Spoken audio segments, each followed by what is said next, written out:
के सवाल का जवाब देते हुए कहता है, नहीं बिटुआ, यक्षिणी अब मर्दों को अपना शिकार नहीं बनाती। क्यों बाबा, क्या यक्षिणी यहाँ से चली गई है जो अब वो मर्दों को अपना शिकार नहीं बनाती है? वो बूढ़ा युग के पास जाते हुए कहता है, वो गई नहीं है, शांत हो गई है। शांत हो गई है मतलब ये कि आज से 13 साल पहले उस ग्रेवयार्ड कोठी में एक लेखक बाबू रहते थे। उन लेखक बाबू को ही उस यक्षिणी ने अपना आखिरी शिकार बनाया था। तुम्हें पता है, लेखक बाबू की किसी को लाश तक नहीं मिली थी, पर उनका कमरा पूरा खून से सना हुआ था। हर जगह खून ही खून था, दीवारों पर, किताबों पर, टेबल पर, हर जगह। एक कोना ऐसा नहीं बचा था जहां पर खून ना हो। ये बात सुनकर युग डरा नहीं बल्कि उदास हो गया। अचानक से उसकी आंखों में नमी आ गई थी। बूढ़ा इस बात को भांप लेता है और युग के कंधों पर हाथ रखते हुए पूछता है, क्या हुआ बेटा? लेखक बाबू के बारे में सुनकर तुम्हारा चेहरा क्यों उतर गया? युग अपने दिल पर पत्थर रखते हुए कहता है, क्योंकि आप जिस लेखक बाबू की बात कर रहे हैं वो कोई और नहीं बल्कि मेरे पिता थे। क्या? इसका मतलब ये कि तुम वो लेखक बाबू के बेटे हो? हाँ, मैं उन्हीं का बेटा हूँ युग। बूढ़ा अपनी बात को आगे जारी रखते हुए कहता है, गांव वालों का कहना था कि उस यक्षिणी ने ही लेखक बाबू को मारा था। उसी दिन से उस ग्रेवयार्ड कोठी को बंद कर दिया गया और कोठी के बंद होने के साथ ही अमावस्या और पूर्णिमा की रात मर्दों के शिकार होने भी बंद हो गए। कुछ गांव वालों का तो ये तक कहना है कि शायद लेखक के साथ संभोग करके उस यक्षिणी की हवस मिट गई, इसलिए वो शांत हो गई। युग कुछ सोचते हुए कहता है, पर जब हवस मिट गई थी तो उस यक्षिणी ने मेरे पिता को क्यों मारा? और आपने कहा था कि संभोग करने के बाद यक्षिणी अपने शिकार के शरीर में से खून चूस लेती है, तो फिर मेरे पिता का खून कमरे में हर जगह कैसे फैला था? यक्षिणी ने उनका खून क्यों नहीं पिया? पता नहीं, उसने लेखक बाबू का खून क्यों नहीं पिया। ये राज उनकी मौत के साथ ही ग्रेवयार्ड कोठी में दफन हो गया था।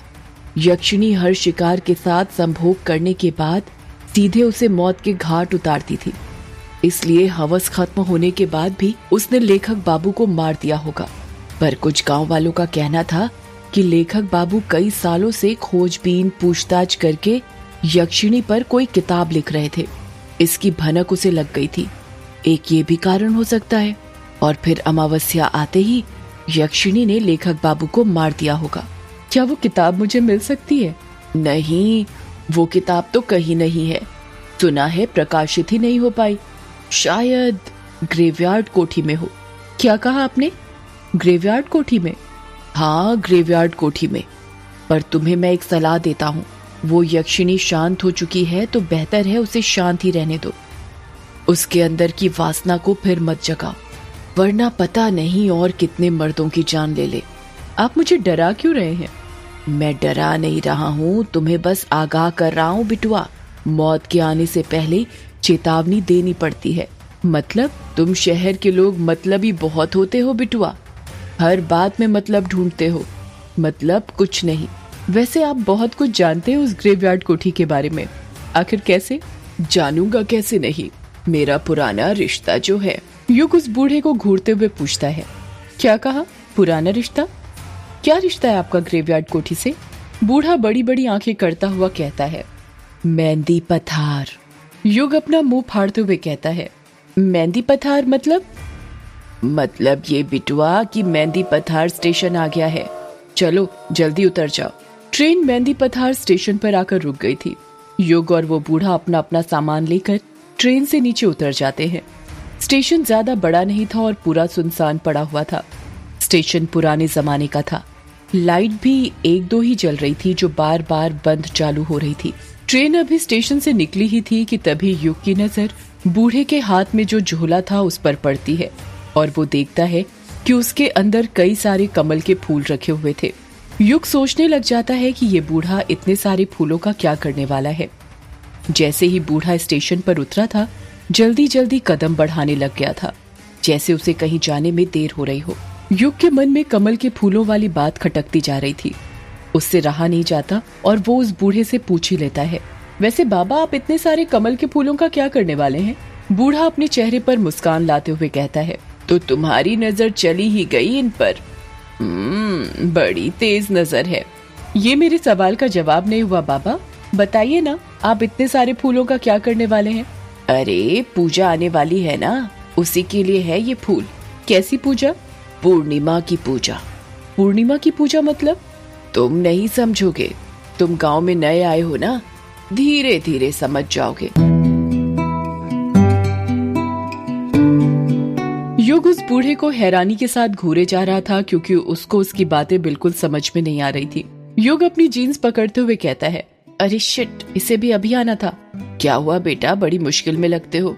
हाँ बाबा, वो यहाँ पर कहीं वॉशरूम है क्या? बूढ़ा अपना सिर खुजाते हुए कहता है। वॉशरूम मतलब बिटवा? मतलब टॉयलेट, पेशाब घर बाबा।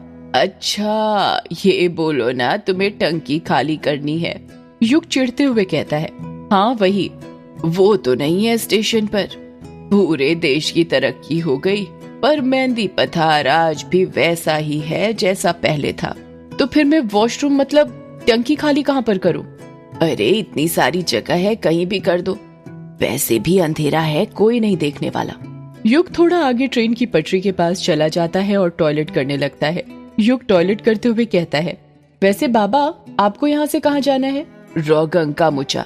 मतलब आपको वो किश्नोई नदी पार करके जाना पड़ेगा? हाँ। आपको डर नहीं लगता यदि उस यक्षिणी ने आपको पकड़ लिया तो? अरे मैंने कहा ना बिटवा, उसकी वासना खत्म हो चुकी है, वो अब शिकार नहीं करती।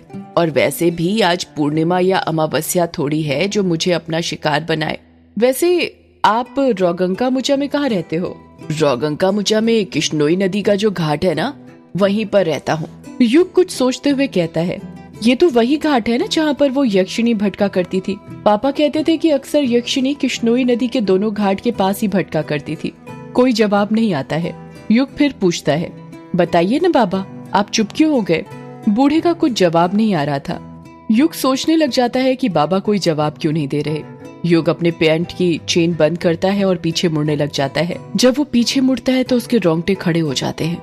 वो बूढ़ा अचानक से गायब हो गया था। युग की समझ में नहीं आ रहा था कि वो बूढ़ा इतनी जल्दी कहाँ जा सकता था। युग अपना बैग उठाकर स्टेशन पर उस बूढ़े को ढूंढने लग जाता है और वो बूढ़ा उसे कहीं पर भी नहीं मिलता है। युग हैरान था ये सोचकर कि वो बूढ़ा एकदम से कहाँ गायब हो गया था, पर थोड़ी ही देर बाद वो ये सोचकर संतुष्ट हो जाता है कि शायद वो बूढ़ा अकेले ही चला गया होगा।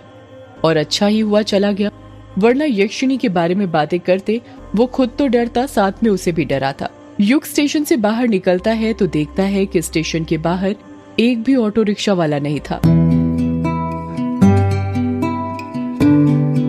ये गांव में ना यही प्रॉब्लम होती है, टैक्सी नहीं मिलती। शहरों का विकास तो हो रहा है पर गांव आज भी गांव ही है। जरा सी तरक्की नहीं हुई यहाँ की, आज भी वैसे का वैसा है जैसा पहले था। इतना कहकर युग पैदल पैदल ही बंगला मुडा गांव जाने के लिए निकल जाता है। आधे एक घंटे में वो बंगला मुडा गांव पहुंच जाता है। बंगला मुडा गांव पार करने के बाद काला झाड़ी जंगल पड़ता है, जिसको पार करने के बाद ही किश्नोई नदी आती है। और वहीं से थोड़ी दूर पर युग की ग्रेवयार्ड कोठी थी जहाँ पर युग को जाना था। युग ने बंगला मुडा गांव तो पार कर लिया था, पर काला झाड़ी जंगल के अंदर वो फंस गया था। किश्नोई नदी जाने का रास्ता वो भूल चुका था। काला झाड़ी जंगल में अंधेरा इतना ज्यादा था कि उसकी समझ ही नहीं आ रहा था कि कौन सा रास्ता कहाँ पर जाता है। युग जंगल के अंदर लगे बांस के पेड़ों को देखते हुए कहता है, अब क्या करूं? आगे का रास्ता तो भूल गया मैं। 2-3 राउंड मार लिए पर बार बार घूम फिर कर यहीं पर आकर रुक जाता हूँ। ये काली झाड़ी का जंगल तो पहेली बन गया है मेरे लिए। कुछ समझ नहीं आ रहा क्या करूं।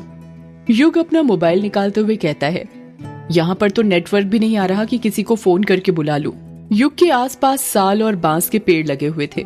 हवा के झोंके जब भी इन बांस के पेड़ों के बीच में से निकलते थे तो ऐसा लगता था जैसे आपस में कोई फुसफुसा रहा हो। मोबाइल की टॉर्च की रोशनी में युग को ज्यादा कुछ दिखाई नहीं दे रहा था। युग सोच ही रहा था कि वो क्या करे, कैसे इस जंगल में से निकले। तभी उसे किसी के कदमों की आहट सुनाई देती है।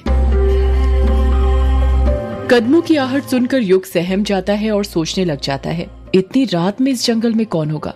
युग डरने लग जाता है और सोचने लगता है कि कहीं यक्षिणी तो नहीं। पर फिर वो अपने दिल को तसल्ली देता है, नहीं, ये यक्षिणी वक्षिणी कुछ नहीं होती, सिर्फ कहानियां हैं जो मेरे पापा ने बनाई थी। कदमों की आहट धीरे धीरे तेज होती जा रही थी। ऐसा लग रहा था जैसे कोई युग के पास आ रहा हो। युग जमीन पर पड़ा बांस का टुकड़ा उठा लेता है और कदमों की आहट सुनने लगता है। तभी युग देखता है कि उसके बगल में जो बांस के पेड़ लगे हुए थे वो हिल रहे थे और आवाज उसी तरफ से आ रही थी। युग पूरी तरह तैयार हो गया था उस आहट का सामना करने के लिए।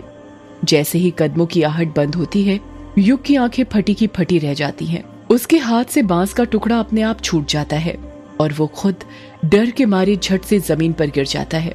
युग के सामने एक काला साया खड़ा हुआ था। युग डरते हुए अपना मोबाइल उठाता है और उसकी टॉर्च उस काले साए पर मारते हुए कहता है, कौन हो तुम? एक लड़के की आवाज सुनाई देती है, मैं अभिमन्यु। जब टॉर्च की रोशनी उस काले साए पर पड़ती है तो युग देखता है कि वो काला साया किसी और का नहीं बल्कि उसी की उम्र के एक लड़के का था, जिसके लंबे लंबे घुंघराले गर्दन तक बाल थे और उसने आंखों में बड़ा सा चश्मा पहना हुआ था। उस लड़के के हाथ में कोई डिवाइस था जिसे देखकर ऐसा लग रहा था जैसे कोई रीडिंग नापने वाला डिवाइस हो। अभिमन्यु युग की तरफ हाथ बढ़ाते हुए कहता है, उठ जाओ, नीचे क्यों लेटे हुए हो? युग अभिमन्यु का हाथ पकड़ते हुए कहता है, लेटा नहीं हूँ, तेरे कारण डर गया था। क्या कहा? मेरे कारण डर गया था? क्यों, तू डरपोक है क्या? क्या बोला तूने? इतना कहकर युग अभिमन्यु के चेहरे पर टॉर्च मारने लग जाता है।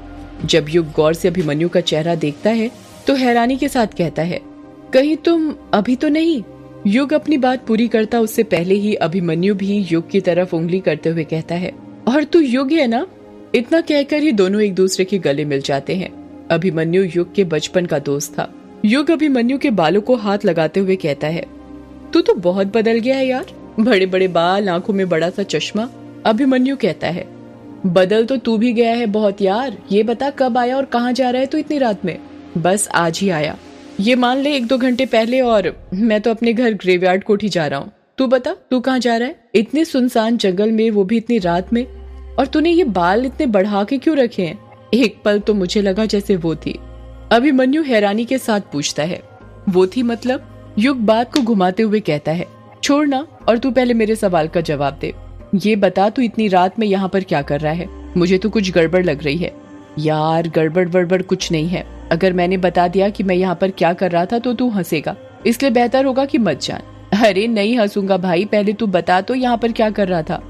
अभिमन्यु धीरे से कहता है, मैं यहाँ पर भूत पकड़ रहा था। युग को सुनाई नहीं देता और वो फिर पूछता है, क्या कहा? अभिमन्यु युग के कान में चिल्लाते हुए कहता है, भूत पकड़ रहा था यार। अभिमन्यु की बात सुनकर युग जोर जोर से हंसने लग जाता है और कहता है, तू पागल हो गया है क्या? ये कैसी बातें कर रहा है? मुझे लगा तेरी बचपन की ये आदत भूतों पर विश्वास करने की चली गई होगी और तू अब समझदार हो गया होगा, पर तू तो अभी भी नहीं सुधरा यार, पूरा वैसे का वैसा है जैसा बचपन में था, डब्बा का डब्बा। अभिमन्यु नाराज होते हुए कहता है, मैंने कहा था ना तू हंसेगा, इसलिए नहीं बता रहा था। युग को गिल्टी फील होने लगती है और वो धीरे से कहता है, सॉरी यार, चल छोड़। ये बता क्या करता है आजकल तू? मेरी गुवाहाटी में जॉब है, अभी छुट्टियां मनाने आया हूँ। गुवाहाटी में जॉब है, पर किस चीज की? अभी तो बताया। क्या बताया? भूत पकड़ने की। मैं एक सर्टिफाइड पैरानॉर्मल एक्टिविटी एक्सपर्ट हूँ, हम लोग भूत खोजने का काम करते हैं। अभिमन्यु की बात सुनकर युग अपनी हंसी रोक नहीं पा रहा था, वो हंसते जा रहा था। यार तू हंस क्या रहा है? हंस ले, जिनको कम नॉलेज होती है वो अक्सर अपने से ज्यादा नॉलेज वालों को पागल ही समझते हैं। शायद तुझे पता नहीं है, हमारे इंडिया में 10 सर्टिफाइड पैरानॉर्मल सोसाइटीज हैं जो भूत खोजने का काम करती हैं। मैं भी उसी सोसाइटी से सर्टिफाइड हूँ, समझा? युग हंसते हुए कहता है, फिर ये बता कि आज तक कोई भूत खोजा है या नहीं खोजा? अभी तक तो नहीं खोजा, पर जल्द खोज लूंगा। और वो कैसे? अभिमन्यु अपने हाथ का डिवाइस दिखाते हुए कहता है, इसकी मदद से। युग हैरानी के साथ पूछता है, ये क्या है? इसे इलेक्ट्रोमैग्नेटिक फील्ड मीटर कहते हैं। मतलब ये कि इस मीटर का इस्तेमाल एक टाइम के अंदर इलेक्ट्रोमैग्नेटिक फील्ड में होने वाले अंतर को जांचने के लिए किया जाता है। कहते हैं किसी जगह पर जब भूत प्रवेश करते हैं तो वहां की इलेक्ट्रोमैग्नेटिक फील्ड में बदलाव आता है। इस तरह भूतों का पता लगाया जाता है।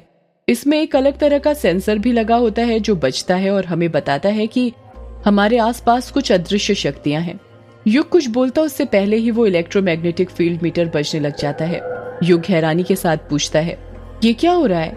ये डिवाइस इतनी आवाज क्यों कर रहा है? अभिमन्यु अपने आसपास देखते हुए कहता है, ये संकेत है कि हमारे आसपास कुछ है। युग धीरे से कहता है, मतलब भूत? हाँ। सदियों से है पुरानी ये है यक्षिणी की कहानी। यक्षिणी एक आग है, यक्षिणी तेरा ख्वाब है।